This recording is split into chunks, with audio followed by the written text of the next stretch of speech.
You owe the family your help, my brother texted, with a $68,000 bill for fixing up his house. It's time you stepped up like Dad did. I answered, I'm not Dad. He sent a voice note, then don't show up for Thanksgiving. I said nothing. On Thanksgiving Day, he posted a photo outside the house, thankful for what matters most. I commented, that deck you're standing on? I own it. And the lock is already changed. I always thought family was supposed to have your back. But the moment my brother sent that text, demanding $68,000 for a house that wasn't even fully his, I knew I had to make a choice, let him win, or burn the whole charade down. Life had always been pretty low-key for me, Julian. I'm 33, I like my quiet mornings, woodworking in my garage, and a good cup of black coffee.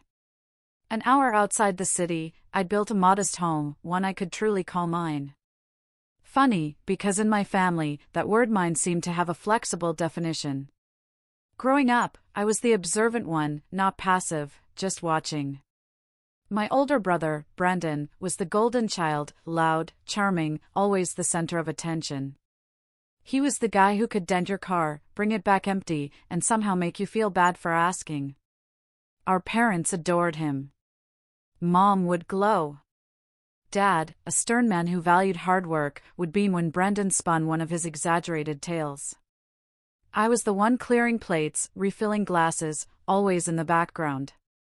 My childhood wasn't bad, I just learned that peace came from not rocking the boat. So, when I got a scholarship, I packed up and never really looked back. Brandon, meanwhile, stayed nearby, got into real estate, or something like it. He'd con people into investing, promise big returns, then cry bad luck when things imploded, disappearing until the heat died down. Despite repeated failures, our parents always bailed him out. He's trying, Mom would say. He just has a different path, Dad would add, conveniently forgetting how many investor wallets Brandon's path had run through. After Dad passed away 3 years ago, I hoped things might shift. Maybe without Dad's blind loyalty, the scales would balance. But grief does strange things. Mom leaned even harder into defending Brandon.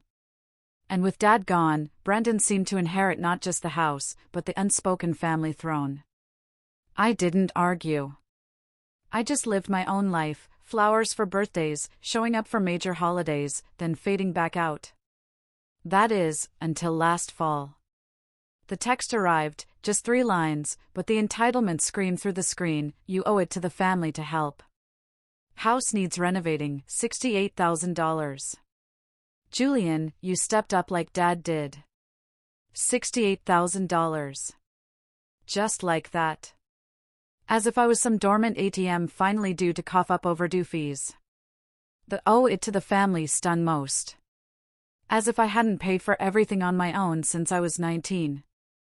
As if I hadn't quietly taken care of Mom's hospital bills when she fractured her hip, without telling anyone. As if he'd been the one working 60-hour weeks, scrimping, saving, giving up every vacation for 5 years to buy my house. My thumb hovered, then I replied, I'm not Dad. Simple, clear, not rude. Just a boundary. An hour later, instead of a text, a voice note. Brandon's voice, cocky, slightly slurred, exactly as it sounded after a couple of drinks, don't bother showing up for Thanksgiving. I sat there, listening again and again. That smug tone. That casual threat. It wasn't just the words. It was the assumption behind them, that my presence at Thanksgiving was something I should beg for. That the holiday wasn't about family, but his control over who counted. That if I didn't fork over nearly 70 grand, I was an outsider. And what really drove it home? Silence. Nobody else texted me. Not Mom. Not our cousin Chloe, always the peacemaker. Not even Uncle Ray, who usually just sent thumbs-up emojis. Silence. As if Brandon spoke for everyone. I didn't respond. I didn't argue. I just stayed quiet. Thanksgiving morning, I cooked a small meal for one: turkey breast, mashed potatoes, green beans, a pie I didn't slice until the next day. A part of me felt that familiar ache, missing the old holidays, the noise, the clatter of dishes, cousins playing cards. But a bigger part felt something else. Not sadness, not anger, but clarity. That clarity hit full force around 4 p.m. when I saw Brendan's latest post, a glossy shot of him and Mom, standing in front of his newly renovated house. He was holding a wine glass, she was mid-laugh. The caption read, "Grateful for what matters most." I should have closed the app. Should have let it slide. But my eyes snagged on something. The deck. That deck. The one Dad and I built 12 years ago, on one of the only weekends Brendan actually showed up to help, then left halfway through because he had a thing. The one I quietly purchased from Dad before he passed when the property line shifted and the deck technically crossed into my adjacent land. Brendan had wanted to bulldoze it last year for some hot tub plan that never materialized. I stopped him with paperwork. He'd been furious. And now he was posing on it. Toasting from it. That's when the idea formed. Quiet at first, a whisper, then stronger. I clicked on the comments section and typed, "That deck you're standing on? I own it." And the lock's already changed. Then I closed the app, took a long sip of wine, and waited. Everything started to unravel. I didn't expect much, maybe a snarky reply, or Brendan deleting it. But I should have known Brendan didn't take public embarrassment lightly, especially not from me, and definitely not when it hinted he didn't own every square inch of his castle. The first response came 5 minutes later, a reply to my comment, "Real classy, Julian. This is why no one wants you around." Then a flurry of laughing emojis from Brendan's old buddies, guys I hadn't seen since high school. I didn't reply. Didn't need to. I just watched as my phone buzzed again. This time, the family group chat, Family Core, as Brendan had named it years ago. Mom, me, Brendan, and our 2 cousins, Chloe and Noah.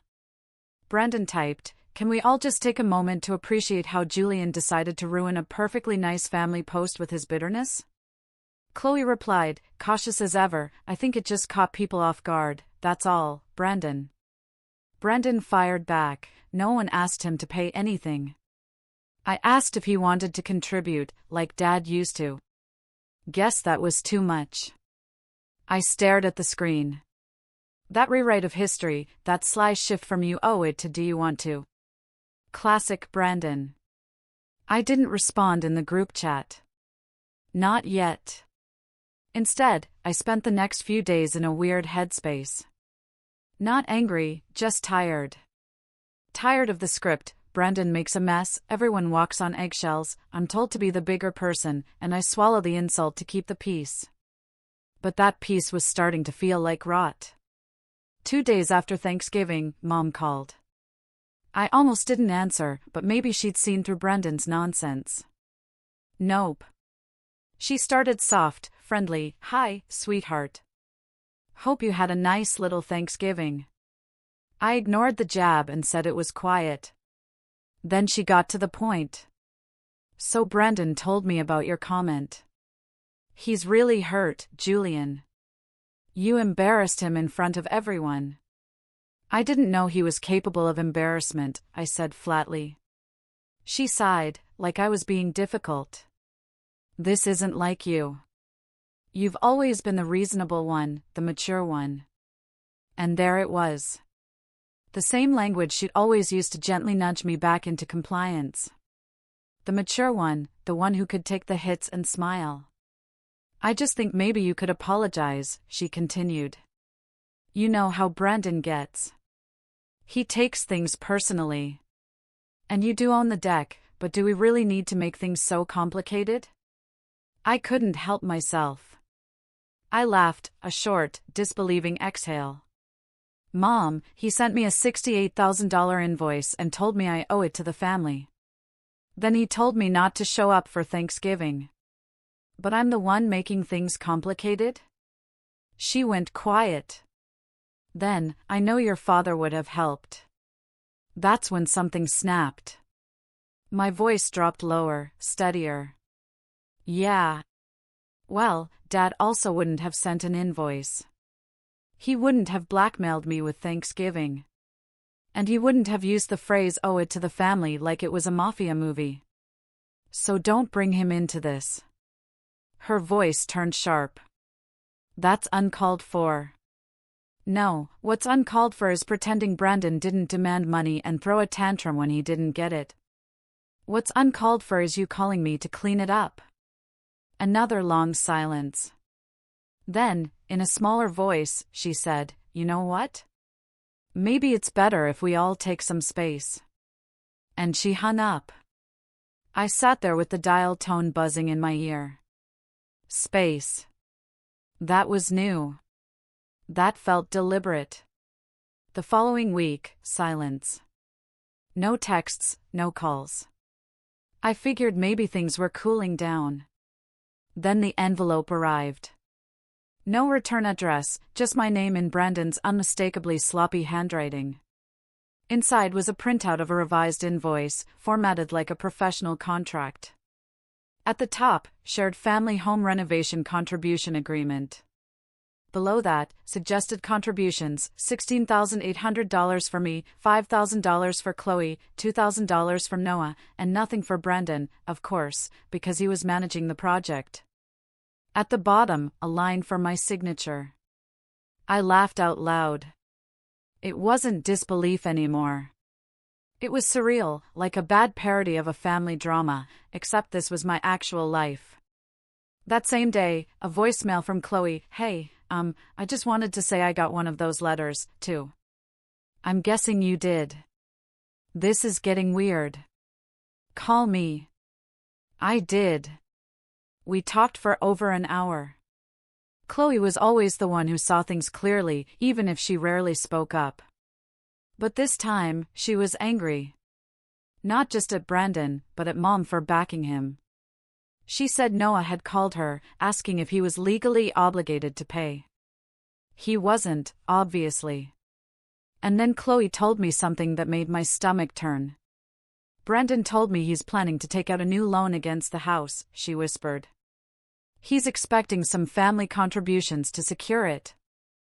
I think he's trying to use these signed letters as proof of income." I blinked. "Wait, the house is in his name now?" She hesitated. "No, well, part of it is. He convinced Mom to co-sign on a deed transfer after your dad passed. Said it would help with taxes or something. She signed without telling anyone. I only found out because he accidentally sent me the wrong attachment last month."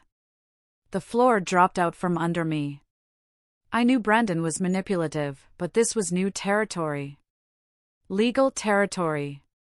And worse, he was dragging our mother into it, probably without her even realizing. Chloe paused. "I think he's in deeper debt than he's letting on. The renovations aren't just cosmetic. He's trying to flip it. He's planning to sell Mom's house. She doesn't know. At least, I hope she doesn't." That night, I barely slept. My mind raced, not just with anger, but with memories of the deck. Dad teaching me how to use a drill. Mom making lemonade while we worked in the sun. Brandon showing up late, leaving early, but still bragging to his friends that he built it himself. And now he wanted to sell it. Sell the memories.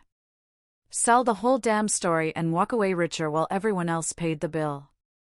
The next morning, I woke early, made coffee, and pulled out the old file folder where I kept all the land documents Dad had passed on to me years ago. The deck, the land easement, the clause that protected my ownership of the outer lot. I started to draft something, not just a letter. Something bigger. I wasn't going to shout. I wasn't going to argue in the group chat. But I was going to make it very clear that this little family narrative Brandon had been scripting was about to hit a major rewrite.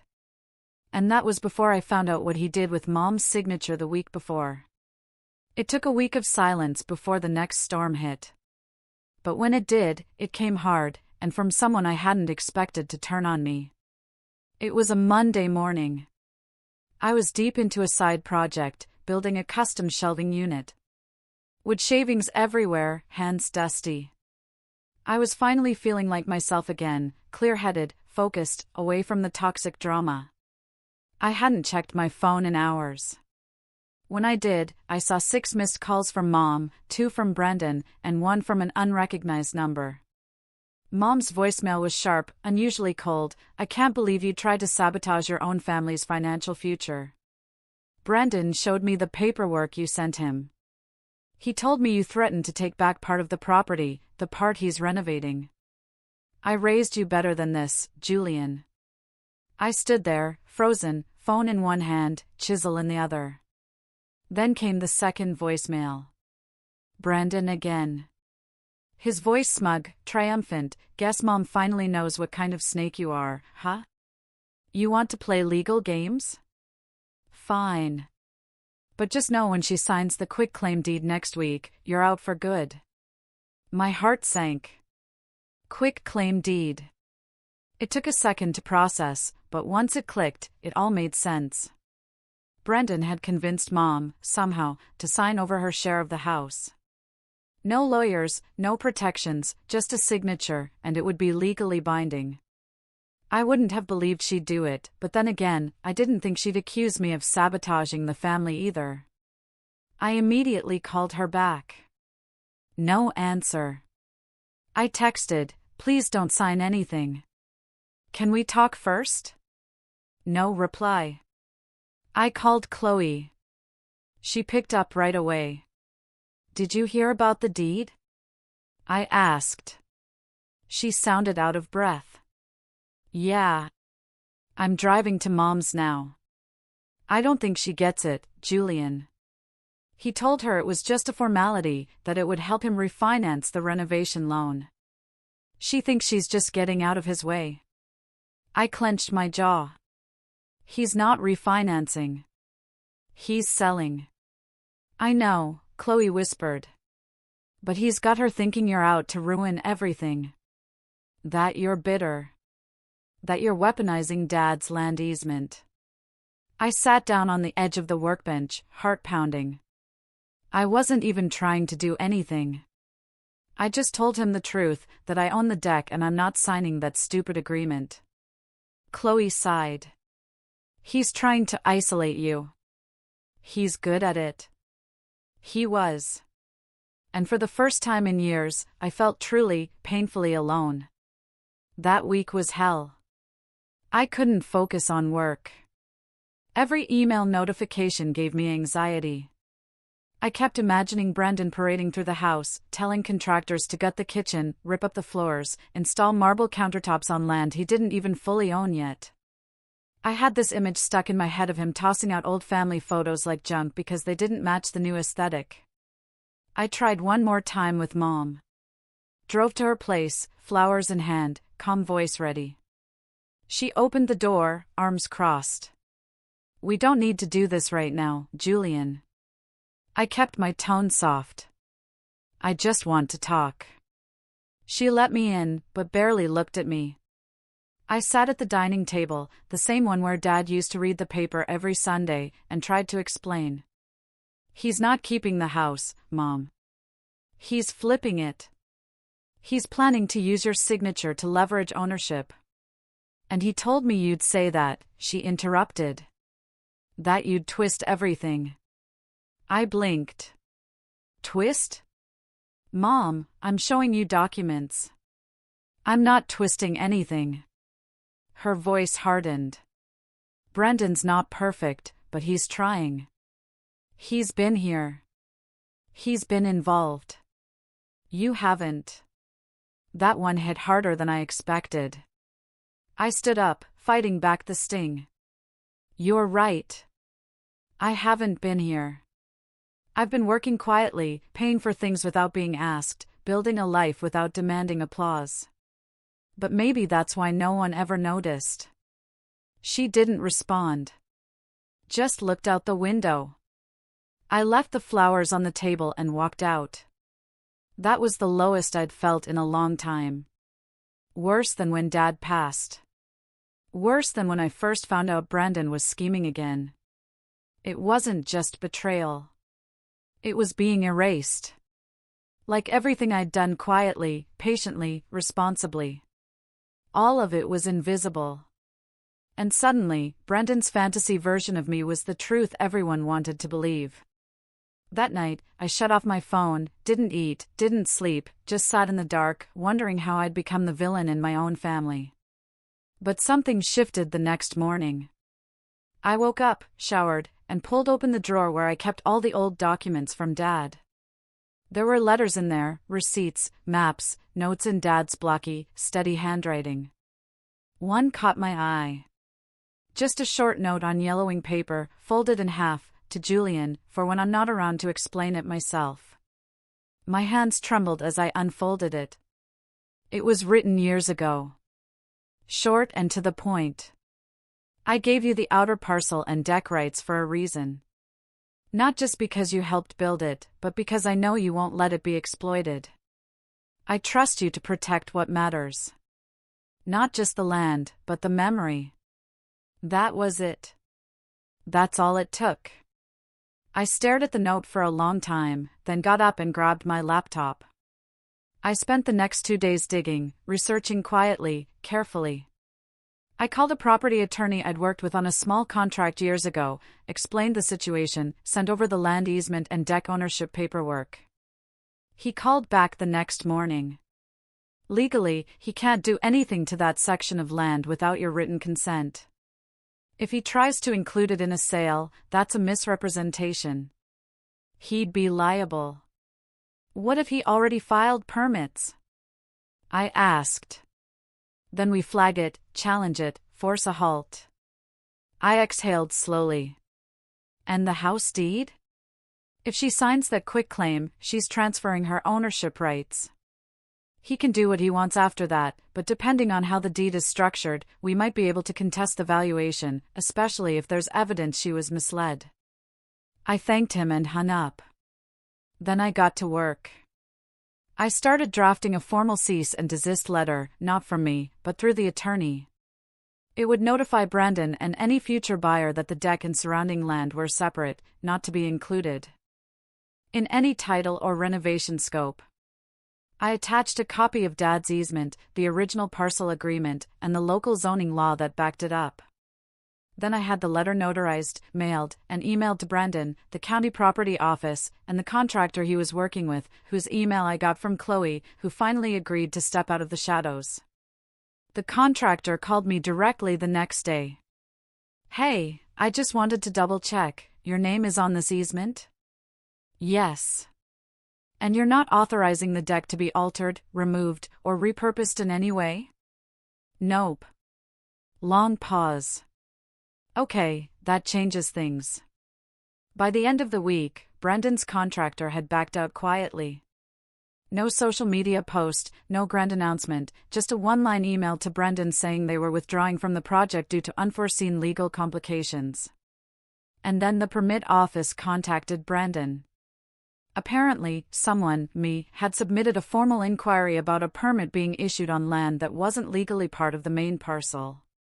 That triggered a review, a slow one. Bureaucracy at its finest. And suddenly, Brandon's big renovation was dead in the water. But the fall wasn't over yet. A few days later, Chloe sent me a screenshot. It was a Craigslist listing. No photo, just a vague description: charming family home, recently updated, great neighborhood, perfect for first-time buyers. Asking price, a laughably high number. Seller, Brandon's LLC. I scrolled down and saw something else. A line in the description: spacious backyard deck, perfect for hosting. I laughed, but not in a funny way. Brandon was still trying to sell my property. And now it was time to rise. It's funny how once you stop asking for a seat at the table, you realize how much power you actually have when you start building your own. By the time I saw the Craigslist listing, I wasn't even surprised. Brandon had a pattern: inflate, spin, deny, and bail. But this time, I wasn't scrambling for peace. I wasn't even mad. I was calculating, focused, and honestly, calmer than I'd been in weeks. The listing proved Brandon was in deeper than anyone realized. He was already trying to offload the house, probably to get ahead of whatever debt storm was brewing. And he still thought I'd stay quiet. He didn't know I'd already lawyered up. The contractor dropping out had stalled his renovations. The permit freeze made selling tricky. But it wasn't enough. Brandon was slippery. He could still spin it, find some desperate buyer, especially if the listing didn't mention the pending legal disputes. So, I had to be smarter, sharper. I had to set a trap, one he'd walk into willingly. And I knew exactly where to start. Craigslist was too vague. But I knew Brandon. He didn't rely on one method. He was probably fishing across platforms. So I started looking. Facebook Marketplace, Zillow, local FSBO groups. After 2 hours of scrolling and filtering, I found it. Same house, same description, this time with photos, the freshly painted siding, the backyard angle just right to crop out the deck. A few blurry photos of the interior that still looked half-gutted. And under agent contact, there it was, Brandon J., King Family Real Estate Group LLC. A name he'd made up. No license, no real group, just him and an email address I recognized from when he borrowed my Netflix login 3 years ago and never gave it back. Perfect. I created a throwaway email using a generic-sounding name and wrote, "Hi, I'm interested in the property you've listed. Saw it on Facebook. Looks great. Would love to schedule a walkthrough and learn more about the renovations." He replied within 10 minutes. Typical Brandon. "Hey, thanks for the message. The house is still available. Schedule's open this weekend if you want a tour. It's a hot listing though, so serious buyers only. I've had a lot of interest." I responded as Sam, an out-of-town investor looking for a long-term rental opportunity. Brandon loved investors. Investors meant fast money, no fuss, no inspections, exactly the kind of target he could overpromise to and hope they didn't dig too deep. We scheduled a walkthrough for Saturday at 11 a.m. Now I needed someone to play Sam. I thought about hiring someone, but that came with risks. Instead, I called in a favor from someone who owed me, Mark Wallace. Mark was a former coworker now in property compliance. We'd worked on a nightmare contract years ago, and I'd covered for him when a client tried to pin a blown deadline on his department. He never forgot that. "Let me get this straight," Mark said after I laid it all out. "You want me to pretend to be a buyer, walk through your brother's half-renovated house, and ask a bunch of annoying legal questions?" "Basically," I said, but casually, "you're just a smart investor." He laughed. "Julian, this is petty. I love it. I'm in." We rehearsed a little. I sent Mark the deck documents, the zoning maps, and even printed him a fake buyer worksheet to carry. All he had to do was play the part, ask specific questions, push Brandon to admit on record that he owned the deck, or worse, that the renovations included property he didn't have rights to. Saturday morning, I parked 2 blocks away. Mark had a mic in his shirt collar. I had my laptop open in my car, audio streaming live to my headphones. At 11:03 a.m., Mark knocked on the door. Brandon answered with his usual fake charm. "Hey, you must be Sam. Come on in, man. Let me show you around." The first few minutes were small talk. Brandon bragging about the appliances, none of which were installed yet. Then the tour shifted to the backyard. Mark said, "Nice deck. Is that included in the parcel?" Brandon, without missing a beat, "Yep. Fully part of the property. Just needs a little staining." Mark pressed. "Ha. I wasn't sure. County records show a separate parcel line." Brandon paused. "Oh, yeah. Well, that's just a technicality. My family owns the land. It's all in the family. No one's going to fight over it.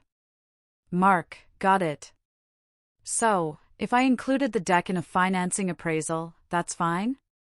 Brendan, with just a hint of hesitation, yeah, totally. I mean, it's part of the living space, you know. Boom.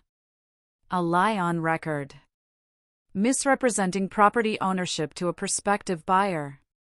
Enough for a formal complaint to the state licensing board. Even if he wasn't licensed, the act of posing as one while giving false information was serious. Mark wrapped up the visit with a few more probing questions, thanked Brendan, and left. I submitted the audio file to my attorney that afternoon. He grinned when he heard it. Want to make things really fun? He asked. Always. We send this to the listing platforms with a legal notice of misrepresentation. They'll yank the listing. Then we file a complaint with the zoning office for attempted inclusion of protected land in a sale. After that, we contact the buyer's agent. Boards. Even if he's not licensed, there's enough here to rattle him. I nodded. And the deed, Mom's part? We're getting there, he said. But this pressure will make him sloppy. That's what we want. He was right. By Tuesday, the listing disappeared from both Facebook and Zillow. A small win, but enough to rattle Brendan. At 6:21 p.m., he called me. I didn't answer. He left a voicemail, his voice tense. I don't know what you think you're doing, but this is my house. You've made your point. Just stop before things get worse. I sent the voicemail to the attorney. Then I made my next move. Chloe had been on the fence about getting involved directly. She hated conflict. But now that she saw how deep Brendan was digging, she agreed to help. Quietly, she went to visit Mom again, this time with paperwork in hand. She didn't argue. She didn't accuse. She just explained. Explained that Brendan had lied about refinancing. Explained that he listed the home for sale before the deed was transferred. Explained that if she signed over her share, Brendan could sell the house out from under her. It wasn't easy. Mom still saw the world through Brendan-colored glasses. But by the end of the conversation, she agreed to pause the transfer. Chloe told her she needed more time to understand the legal side. That pause was all I needed. What Brendan didn't know was that I had already filed a notice of intent to enforce easement rights with the county office. Which meant if he tried to relist the property again without removing the deck and redrawing the boundary lines, it would be flagged instantly. He was boxed in. Couldn't finish renovations. Couldn't list. Couldn't refinance. Couldn't sell. And most importantly, he couldn't guilt-trip Mom into signing away her rights anymore, because now she had a lawyer, a good one, courtesy of Chloe and me. Brendan tried once more. An email. Rambling, half threats, half desperate pleas. Accused me of ruining the family. Said Dad would be ashamed. Said I was tearing everything apart for some stupid patio. I didn't reply. This wasn't about a patio. It was about principle. And now the trap was set. He had one card left to play, and I wanted him to play it, because the next move, that was mine. Brendan didn't go quiet. He never does. But for the first time in his life, he was cornered, and it showed. A week after the listings came down and his contractor cut ties, I got another message. This one was civil, almost rehearsed, let's talk for real this time. No games. Just two brothers figuring this out. I didn't respond. There was nothing left to figure out. He just didn't know it yet. Behind the scenes, everything was already in motion. The notice of easement enforcement had forced the permit office to halt all pending applications involving the deck and the adjacent land. Even if Brendan tried to bribe his way through, the zoning officer overseeing the district was meticulous and by the book. More importantly, my attorney had filed a lease pendens, a formal notice of a legal dispute involving the property, which effectively poisoned any attempt to sell it. That legal filing showed up on every property title search. It meant no bank would underwrite a mortgage for it. No appraiser would touch it. Even if Brendan found a miracle buyer, no title company would approve a clean sale. The house was radioactive. But that wasn't the revenge. That was the setup for it. The real strike came when Brendan made his final desperate move. My lawyer had predicted it. Brendan, being Brendan, would try to offload the house as is in a private, under-the-table sale. No permits, no title insurance, just a quick cash deal to someone willing to gamble. And we were right. Chloe called me in a panic one afternoon. He posted it again, on OfferUp this time. Different language. Says it's an off-market opportunity for investors with vision. Says the deck's being gifted with the property. I checked the listing. Sure enough, same house, new phrasing, no mention of the legal flag, just bold promises and blurry pictures. That was all I needed. We called the buyer. Well, Mark called them. Remember Mark? My friend from compliance who played the fake investor? He called the listed number, pretending to be a fellow investor curious about the deal. Said he'd heard about the property and wanted to confirm the parcel boundaries. The buyer, some guy named Kevin from out of town, admitted he hadn't done a title search yet, but had already given Brendan a small deposit to lock it in. Mark pushed just enough. You sure that deck comes with the house? Because county records show a separate parcel. Kevin got nervous. He told me it's all part of the sale. Mark replied, might want to double-check that. There's a lease pendens on the property. You didn't see that? Silence. Then Mark, with expert timing, sent him the public document, my filing, and the easement paperwork. And just like that, Kevin ghosted Brendan. No sale, no cash, no way forward. 2 days later, I got another call from Mom. This time, her voice wasn't sharp. It was quiet. Julian. I think I made a mistake. I didn't say anything. I just let her talk. He told me you were trying to take the house, that you hated him, that you were bitter and wanted to ruin the family name. And I believed him. I swallowed hard. And now, she exhaled. Now I see a son who protected his father's legacy. Who didn't ask for anything, who just wanted fairness. We talked for a long time that night. About Dad. About the way Brendan twisted things. About how people sometimes cling to one version of a person for so long they stop seeing the truth. She admitted she hadn't read a single document Brendan gave her. Just signed what he said was safe.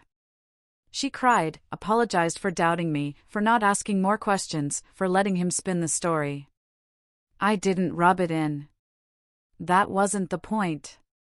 The point was, she saw it now. And that meant Brendan's final support pillar had just crumbled.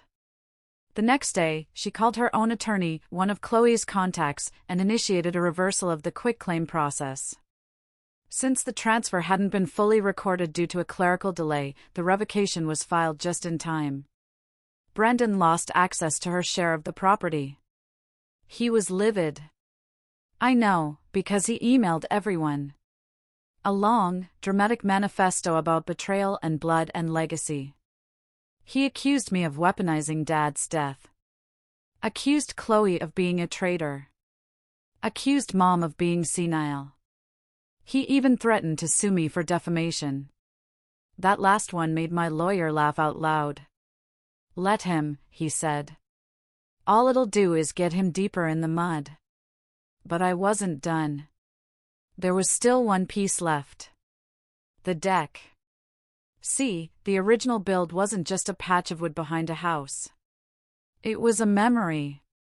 One of the only weekends Dad, Brendan, and I had spent working side by side. But Brendan had tried to demolish it, sell it, claim it, lie about it. So, I reclaimed it. Literally. I paid a local contractor to come out and install a fence around the deck, just tall enough to make a point. On the gate, I mounted a small plaque, "Private property, access restricted." The fence didn't block the rest of the yard. Didn't encroach on Brandon's section. But it sent a message. It said, "This is mine, and you don't get to use it anymore." Neighbors noticed. One even commented, "Looks like the deck's under new management." I just smiled. A month later, Brandon's renovation dream was dead. The house sat half-gutted. No buyers, no money, no permits, no contractor, no mother on his side, no sister to vouch for him. And the bank, well, turns out Brandon had taken out a short-term personal loan for the initial work, probably planning to repay it after the sale. But with the house unsellable and the equity split frozen, he defaulted. They put a lien on the house. Within 3 months, the property was listed again, this time by the bank for foreclosure. And that was the final blow. Not because he lost the house, but because he lost the story. Brandon always needed the story. That he was the leader, the provider, the one carrying Dad's legacy forward. But in the end, all he carried was debt and empty promises. I drove by once after the bank repossessed it. The place looked haunted. Boarded windows, overgrown lawn, the deck still standing untouched, just behind the fence. A week later, the fence came down. Not because I gave up, but because I didn't need it anymore. The point had been made. The legacy had been protected. And the memory, it was safe where it always belonged, with me. I left a final note on the kitchen counter the day they started auctioning off the interior fixtures. Just a simple one. "You always said I never stepped up. Turns out I did. You just never noticed." Brandon didn't attend the auction. Mom came by the following weekend. We sat on the deck, coffee in hand, watching the sunset behind the trees, the same way we used to with Dad. She was quieter now, humbler. But there was a peace in her eyes I hadn't seen in years. "I'm proud of you," she said. I didn't need to hear it, but it still meant everything. That night, I stood alone on the deck and looked out across the yard, now stripped of illusions and schemes. Just quiet grass, fading light, and the echo of a battle I hadn't wanted but refused to lose. Because sometimes standing your ground doesn't look like shouting or slamming doors. Sometimes it looks like a fence. Sometimes it looks like silence. And sometimes it looks like winning. He tried to inherit the legacy, but I built it, board by board. And I never let go. What would you have done if your own family tried to erase your legacy?